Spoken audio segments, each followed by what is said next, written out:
আসসালামু আলাইকুম রহমতুল্লাহ বারাকাতু।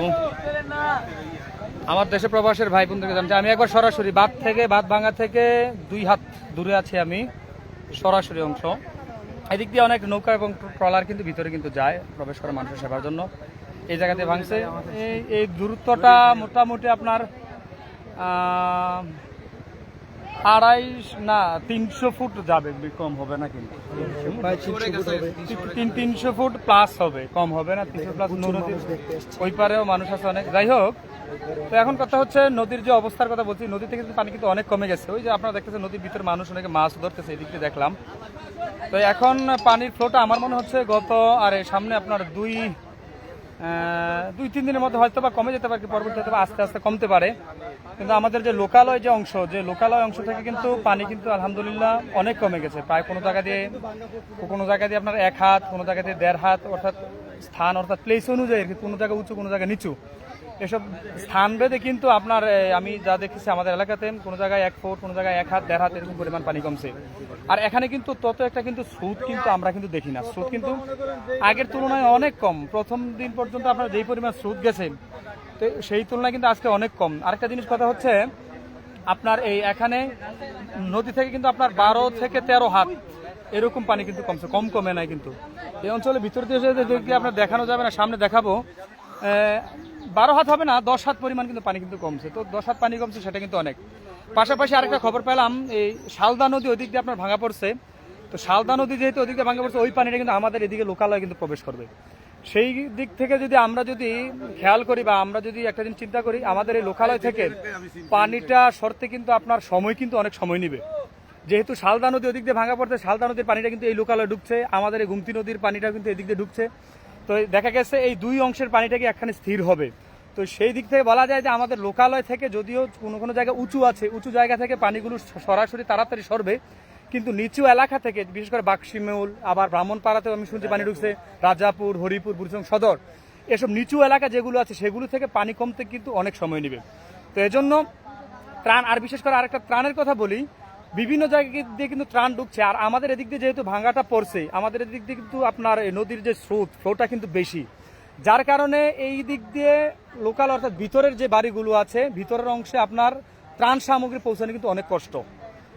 গাড়িগুলো দেখা যায় এখানে আসে, তারা নৌকা নিয়ে আসে না বা স্পিডবোট নিয়ে আসে না, যার কারণে ত্রাণ সামগ্রী ভিতর পর্যন্ত যেতে পারে না। তো এগুলো দেখা গেছে আশেপাশে যেগুলো স্কুল আছে বা সীমান্তবর্তী মসজিদ আছে, সেগুলোতে কিন্তু ত্রাণের প্রচুর পরিমাণ ত্রাণ কিন্তু মজুদ আছে। কিন্তু দেখা গেছে বাস্তব কথা, যেগুলো স্থানীয় মানুষ যারা আছে, যাদের প্রয়োজন নাই, এসব মানুষ দেখা গেছে ত্রাণ সামগ্রী কালেক্ট করে নিয়ে তাদের ঘরের মধ্যে জমা করছে। যাই হোক, তো এটা হচ্ছে গুমতির আমাদের 100 বছরের ইতিহাস। এত অঞ্চল দিয়ে আমাদের বুড়বুড়িয়া, মিথিলাপুর, এত অঞ্চল দিয়ে 100 বছরের ইতিহাস হবে। আমি গতদিন আমার বাবার সাথে কথা বলছিলাম, বাবাকে বলছিলাম যে আব্বা আপনি কোনো সময় এরকম ফ্লো দেখছেন, ভাঙা দেখছেন? বাবা বলছে যে আমি তো দেখি নাই, সেটা বড় কথা না, আমার বাপ দেখছে কিনা সেটাও সন্দেহ আছে।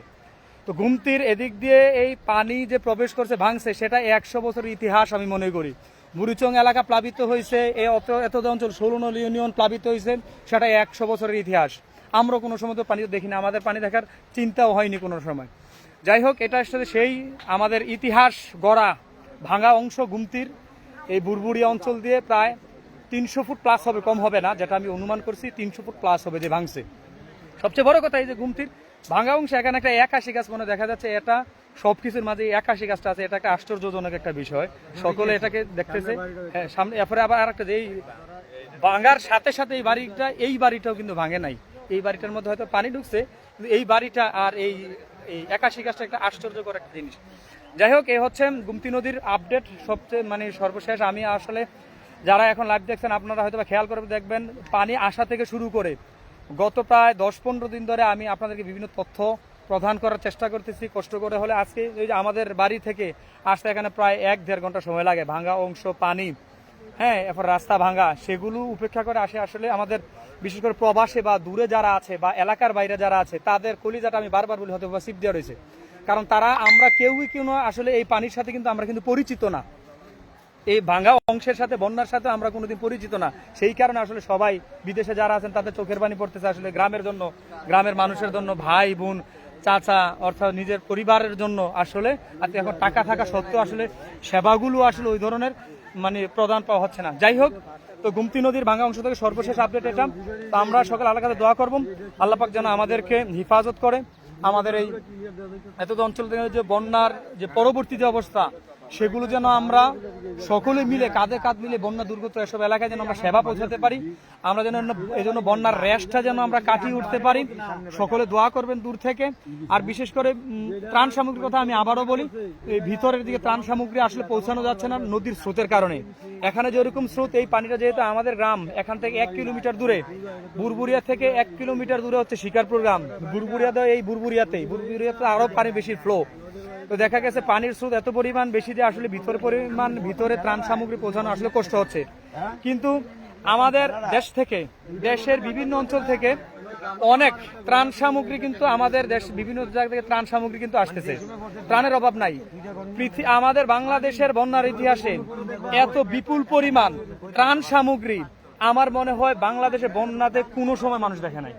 এত পরিমাণ ত্রাণ সামগ্রী আলহামদুলিল্লাহ এখন এই আমাদের কুমিল্লা অংশে, এই বুড়িচং অংশে ভাঙা পড়ার কারণে সারা দেশ থেকে এত পরিমাণ মানুষ সাড়া দিচ্ছে, এত পরিমাণ মানুষ ত্রাণ দিচ্ছে। আমার মনে হয় না বাংলাদেশের ইতিহাসে এত পরিমাণ ত্রাণ দেখা গেছে। ওই আমি শুনেছি ইসাপুরা নূর মসজিদ, ওইখানে অনেক পরিমাণ ত্রাণ, যেগুলো আপনার পচনশীল খাবার, বিশেষ করে যে অনেকে বিরিয়ানি রান্না করে আনে, খিচুড়ি রান্না করে আনে, কিন্তু এগুলো লোকালয়ে মানুষদের কাছে পৌঁছানোর অভাবে এগুলো পচতেছে, নষ্ট হইতেছে, পেটেও জানা নষ্ট হইতেছে, কি করার। যাই হোক, তো এখন ত্রাণ সামগ্রী এখন যাই হোক, এখন আমি মনে করতেছি আমাদের এত অঞ্চলে এখন বিশেষ করে অনেক জায়গা থেকে পানি কমে গেছে, অনেক ঘর থেকে পানি কমে গেছে, বিশেষ করে চাল, ডাল, তেল, পেঁয়াজ, রসুন, গ্যাস আছে সকলের ঘরে।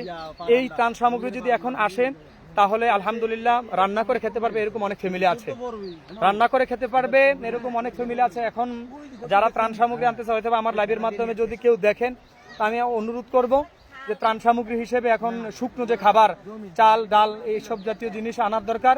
আর বিশেষ করে অনেকে 1 লক্ষ 2 লক্ষ টাকার ত্রাণ আনেন। আমি মনে করি 1 লক্ষ 2 লক্ষ টাকার ত্রাণ না এনে 1 লক্ষ টাকার ত্রাণ এনে বাকি টাকার দেশে নৌকা দিলে এখানে খুব উপকার হবে। কারণ নৌকার অভাবে যোগাযোগটা হচ্ছে না, নৌকার অভাবে ত্রাণ পৌঁছানো যাচ্ছে না। তো দূর দূরান্তের মানুষ যারা ত্রাণ আনতেছেন, আমি তাদেরকে বলবো এখানে ত্রাণও দিয়ে, ত্রাণের পাশাপাশি নৌকাটা যেন আমাদেরকে দিয়ে যান। নৌকাটা আসলে দেখা গেছে নৌকার কারণে ত্রাণ পৌঁছতে পারে না। তো এই জন্য সকলকে বলবো, যারা আমার লাইভের মাধ্যমে দেখতেছেন সকলকে বলবো ত্রাণের পাশাপাশি নৌকার খিদমতটা একটু করবেন। আর এখনকার এই সময় শুকনো খাবার, বিশেষ করে চিড়া মুড়ি, বিস্কিট, টোস্ট, এগুলো মানুষের ঘরে পর্যাপ্ত পরিমাণে আলহামদুলিল্লাহ আছে। শুকনো খাবার যেগুলো চিড়া মুড়ি, টোস্ট, বিস্কিট, এসব জিনিস অনেক আছে আলহামদুলিল্লাহ, পর্যাপ্ত পরিমাণ আছে। এগুলোর আর প্রয়োজন মনে করি না। যে পরিমাণ শুকনো খাবার মানুষের ঘরে আছে, এগুলো দিয়ে সামনে আপনার 20 দিন আলহামদুলিল্লাহ 20 দিন পর্যন্ত খেতে পারবে, কোনো সমস্যা নাই। এবং এই সময় যারা রান্না করতে পারতেছে ওইসব ঘরে আপনার বিশেষ করে সুপে পানির কথাটা আমি বিশেষ করে বলবো, পানিটা, আর বিশেষ করে আলু অথবা চাল, ডাল, এসব জাতীয় অনেক মানুষ এসব কিছু দিচ্ছে। তো পাশাপাশি এখন অন্যান্য ভাই যারা আছেন তাদেরকে বলবো, দূর দূরান্ত জায়গায় যারা ত্রাণ আনতেছেন, এই শুকনা মুড়ি, চিড়া বা মিঠাই, এগুলো ছাড়া এখন ত্রাণ সামগ্রী হিসেবে শুকনো খাবার রান্না করে খাওয়া যায়, আলু, ডাল, এসব জিনিস খাবারটা দিলে ভালো হবে। তেল জিনিসটা এই জিনিস, এই যে দেখতেছেন আরেকটা জিনিস, এদিকে পানির ফ্লো আসলে কিন্তু কম দেখেন, যার কারণে ট্রলার দেখতেছেন আপনার, একটা ট্রলার দেখতেছেন, আরেকটা ট্রলার পিছনে ট্রলার কিন্তু সরাসরি কিন্তু পৌঁছতেছে, ট্রলার কিন্তু সরাসরি কিন্তু এখন কিন্তু ঢুকতে পারতেছে। নদীর স্রোতটা কিন্তু আসলে কিন্তু আগের চেয়ে অনেক কিন্তু কমছে, নদীর স্রোত আগে থেকে অনেক কমছে। দেখেন ট্রলার দিয়ে কিন্তু মানুষের জন্য কিন্তু রেস্কিউ টিম ট্রলার দিয়ে যাচ্ছে, ট্রলার দিয়ে খাবার টাবার নিয়ে যাইতেছে, ট্রলার দিয়ে অনেক মানুষ এই খাবার নিয়ে যেতেছে। ওরে, এটা আর একটু ঘুরে নিলে ভালো হবে ওইদিকে।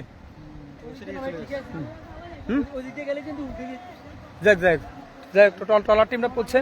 তো আলহামদুলিল্লাহ এদিক দিয়ে কিন্তু ট্রলার, নৌকা, এসবগুলো কিন্তু ঢুকাও এখন আলহামদুলিল্লাহ সহজ হয়ে গেছে। তো আমি মনে করতেছি আর কি যে নদীর যে স্রোত, আমি কিন্তু এখানে ভাঙ্গা অংশ থেকে সমান এখান থেকে আপনার এই নিচে আপনার খেরা 10 হাত কম হবে না কিন্তু, হ্যাঁ 10 হাত পরিমাণ কিন্তু কম হবে, বেশি হবে, কম হবে না। 10 হাত পরিমাণ এই উঁচুতে কিন্তু আসি, ভাঙছে যে 10 হাত পরিমাণ পানি কমছে। তো আশা করি পানির যে ফ্লোটা কমে আসতেছে, বাড়ির দিকেও আমাদের লোকালয় এলাকা থেকেও পানি কমতেছে। তো আশা করি আগামী সপ্তাহখানেকের মধ্যে আলহামদুলিল্লাহ কোনো না কোনো একটা দিক হবে, আলহামদুলিল্লাহ পানিগুলো আস্তে আস্তে কমবে। তো সকলের কাছে দোয়া প্রার্থী, দেশ প্রবাসে যারা আছেন, বিশেষ করে প্রবাসী ভাইয়ের আমি বারবারও বলি আপনারা আলহামদুলিল্লাহ সুখে আছেন। যাই হোক, সুখের কথা বলি না, আপনারা চিন্তায় আছেন। আপনারা এত বেশি চিন্তার কোনো কারণ নাই। আলহামদুলিল্লাহ আল্লাহ আমাদেরকে পরীক্ষা করতেছেন। আল্লাহ যাকে পছন্দ করেন তাকে পরীক্ষা করেন। আল্লাহ যাকে পছন্দ করেন তাকে পরীক্ষা করেন। আমাদেরকে আল্লাহ পরীক্ষা করছেন হয়তোবা। আর আল্লাহর পরীক্ষা যারা উত্তীর্ণ হতে পারবে আল্লাহ কিন্তু তাদেরকে কিন্তু পরীক্ষা দেন। আল্লাহর পরীক্ষায় যারা উত্তীর্ণ হতে পারবে তাদেরকে আল্লাহ পরীক্ষা দেন। আল্লাহর নবী যারা ছিলেন, নবীদেরকে যেই সব পরিমাণ পরীক্ষা আল্লাহ ফেলছেন, সেই পরিমাণ কিঞ্চিত পরিমাণ পরীক্ষা কিন্তু আমাদেরকে ফালান নাই। আইয়ুব নবীর কথা এখন লোক বলতেছেন ওনার সমস্ত শরীরটা পচে গেছে, এরপর উনি কিন্তু ঈমান হারা কিন্তু হয় নাই। কিন্তু আমাদেরকে যদি আল্লাহ এইসব পরীক্ষা দেন আমরা কিন্তু ঈমান হারা হয়ে যাব। যাই হোক, আল্লাহ কিন্তু আমাদেরকে সহ্য করার মতো, অর্থাৎ পরীক্ষায় উত্তীর্ণ হওয়ার মতো এরকম পরীক্ষা কিন্তু আমাদেরকে আল্লাহ দেন। হয়তো একটু ভাঙছে, আমাদের ফসল নষ্ট হয়েছে, হয়তো আমাদের ঘর নষ্ট হয়েছে। আল্লাহ পাক কিন্তু সূরা বাকারার মধ্যে আল্লাহ এও বলছেন যে তোমাদের কিছু ফসল নষ্ট, তোমাদের কিছু সম্পদ নষ্ট, তোমাদের ছেলে মেয়ে, এগুলোকে নিয়ে আমি তোমাদেরকে পরীক্ষা করব। কিন্তু ইন্নাল্লাহা মা'আস সাবিরিন, যারা এসব কিছু পরীক্ষার মধ্যে যারা ধৈর্য ধারণ করবে তারাই কিন্তু সফল কাম। তা আমরা ধৈর্য ধরি। আল্লাহ পাক আমাদেরকে আমরা ধৈর্য ধরতে পারবো বিদায় কিন্তু আল্লাহ পাক আমাদের এই অঞ্চল দিয়ে ভাঙা পড়ছে। নাই তো আমাদের এই অঞ্চল দিয়ে ভাঙা পড়বে আমরা 0.1% পর্যন্ত চিন্তা করিনি।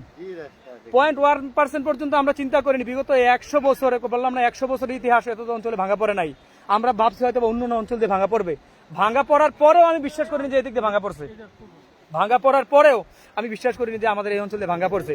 যাই হোক, আল্লাহ হয়তো আমাদেরকে পরীক্ষা করার জন্য হয়তো আল্লাহ আমাদেরকে এই গুমতির এই বুড়বুড়ি অঞ্চলের মানুষ বা শিকারপুর, খারাতিয়া, গাজীপুর, ইন্দ্রবতী, মহিষমারা এই অঞ্চলের মানুষকে হয়তো আল্লাহ পছন্দ করছেন, বিধায় আল্লাহ এদিক দিয়ে ভাঙা পড়ছেন। আমরা আল্লাহর উপর সন্তুষ্ট। আল্লাহর সিদ্ধান্তের উপর, আল্লাহর ডিসিশনের উপর অন্য কারো সিদ্ধান্ত চলে না। আল্লাহর সিদ্ধান্তের উপর আমরা সন্তুষ্ট। ঠিক আছে, ঠিক আছে, কুমিল্লার বুড়িচং। তো আল্লাহ পাক হয়তো বা আমাদের উপর সন্তুষ্ট আছেন। আল্লাহর জন্য আমরা এই প্রচন্ড দুর্যোগের মধ্যে আমরা যেন নিজেদেরকে সবর করি, নিজেদেরকে যেন ধৈর্য রাখি। আল্লাহর উপর আমরা যেন ঈমান হারা যেন। অনেক মানুষে বলে আল্লাহ কি আর কোনো দিক দিয়ে কি দেখছে না নি? আল্লাহ এতে কত যারা ভাঙা পড়ছে কি তাদের মনে হয়তো এরকম প্রশ্ন, আল্লাহ কি আর কোনো দিক দিয়ে দেখছে না? গুমতি নদীর পালপাড়া থেকে অনেক আছে, ওই দিকটাকে আল্লাহ দেখেন, এদিকটা দেখছে না। আমি বলবো এইসব ভাই বোনদেরকে আপনারা এই কথাটা কখনোই বলবেন না। কারণ আল্লাহ আপনাকে পছন্দ করছে। আল্লাহ আপনার গুমতির এই পাশে মানুষদেরকে আল্লাহ আপনাদেরকে পছন্দ করছে বিধায় আপনাদের এদিক দিয়ে ভাঙা দিছে। যাই হোক, আল্লাহর উপর শুকরিয়া। আল্লাহ যেন আমাদেরকে এই ভাঙন পরবর্তী যে জিনিসগুলো দুর্যোগ মোকাবেলা, এই দুর্যোগ মোকাবেলা করার জন্য আল্লাহ পাক আমাদের সকলকে ধৈর্য এবং তৌফিক দেয়। সকলে যেন কাঁধে কাঁধ মিলে, সকল এলাকার মানুষ কাঁধে কাঁধ মিলিয়ে যেন আমরা যেন সেটাকে ব্যাকআপ দিতে পারি। আল্লাহ যেন আমাদের সকলকে সেই তৌফিক দান করেন। ওমা আলাইনা ইল্লাল বালাগ। আসসালামু আলাইকুম ওয়া রাহমাতুল্লাহি ওয়া বারাকাতুহু।